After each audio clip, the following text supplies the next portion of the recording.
Hello students, welcome back to my YouTube channel AK education point.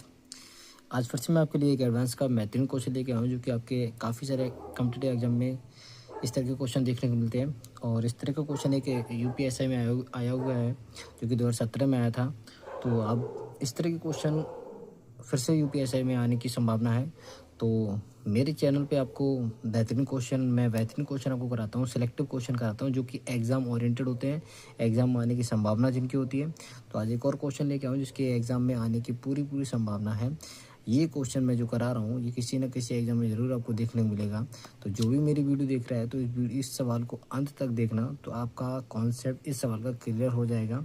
तो question आपका दोनों हिंदी और इंग्लिश दोनों में लिखा हुआ है।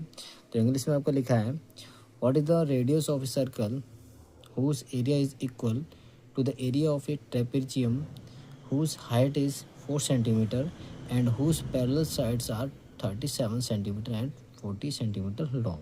ओके, हिंदी में आपको दिया है एक वृत्त की त्रिज्या क्या होगी, यानी एक वृत्त की त्रिज्या यानी आर क्या होगी जिसका क्षेत्रफल एक ऐसे चतुर्भुज यानी समलंब के क्षेत्रफल के बराबर है जिसकी ऊंचाई 4 सेंटीमीटर और इसकी समांतर भुजाओं की लंबाई 37 सेंटीमीटर और 40 सेंटीमीटर है। ओके, तो देखिए क्वेश्चन आपका दिया है एक वृत्त की त्रिज्या जो है क्या है, एक वृत्त की त्रिज्या क्या होगी जिसका क्षेत्रफल एक ऐसे चतुर्भुज के क्षेत्रफल के बराबर है। तो सबसे पहले हमें दिया है वृत्त की त्रिज्या आर होती है, इसका क्षेत्रफल क्या हो जाएगा, तो इसका क्षेत्रफल किसके बराबर होता है, पाई आर स्क्वायर के। तो इसका क्षेत्रफल होता है पाई आर स्क्वायर के क्षेत्रफल, यानी वृत्त का क्षेत्रफल ये हो गया। तो ये किसके बराबर है, एक समलंब चतुर्भुज के क्षेत्रफल के बराबर। तो इसका समलंब चतुर्भुज का क्षेत्रफल का एरिया क्या होता है, 1/2 और मल्टीप्लाई कोष्टक। अब क्या करेंगे, जो आपकी समांतर भुजाएं जो दी गई हैं, जो समांतर आपकी भुजाएं दी हुई हैं कितनी, 37 और 40। तो ये आपकी समांतर भुजाएं 37 और ये 40। तो क्या करेंगे, इनको मान लेंगे हम L1 और L2। ओके, या फिर A या फिर B मान लेंगे। तो यहाँ पर रख देंगे L1 प्लस L2 कोष्टक 1 इंटू क्या करेंगे, हाइट कितनी है आपकी, हाइट है आपकी 4। ओके, तो अब क्या करेंगे, पाई का मान रख देंगे 22/7। तो हम पाई का मान रख देंगे 22/7 मल्टीप्लाई रेडियस का स्क्वायर। याद रखना ये आपका सर्कल का एरिया है, तो मैं यहाँ पे लिख दे रहा हूँ एरिया ऑफ सर्कल, और ये आपका है एरिया ऑफ समलंब चतुर्भुज यानी ट्रेपेजियम, एरिया ऑफ ट्रेपेजियम। तो ये आपका एरिया ऑफ ट्रेपेजियम है और ये आपका एरिया ऑफ सर्कल है।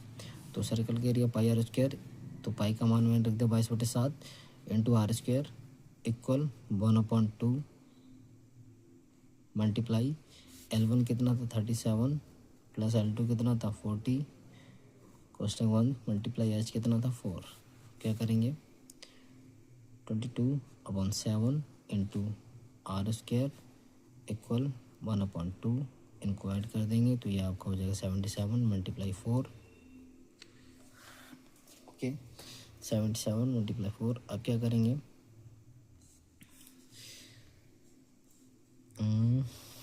देखो आपका 11 से कट रहा है, 11 2 जा 22 और 11 7 जा 77।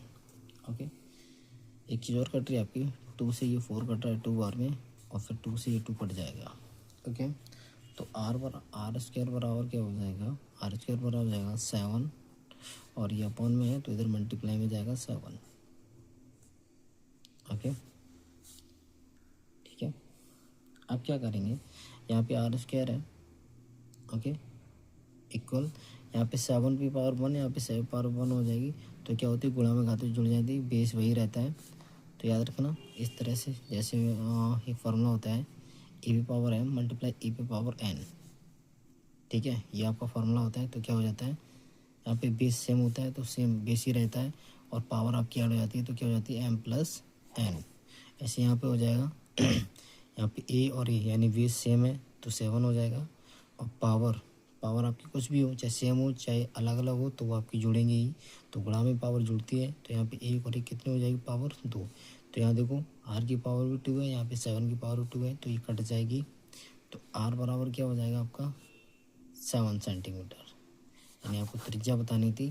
तो देखो यहाँ पे आपका यही पूछा था एक वृत्त की त्रिज्या क्या होगी, तो हमने निकाले त्रिज्या क्या होगी, ऑप्शन नंबर डी, ये आपका आंसर हो गया।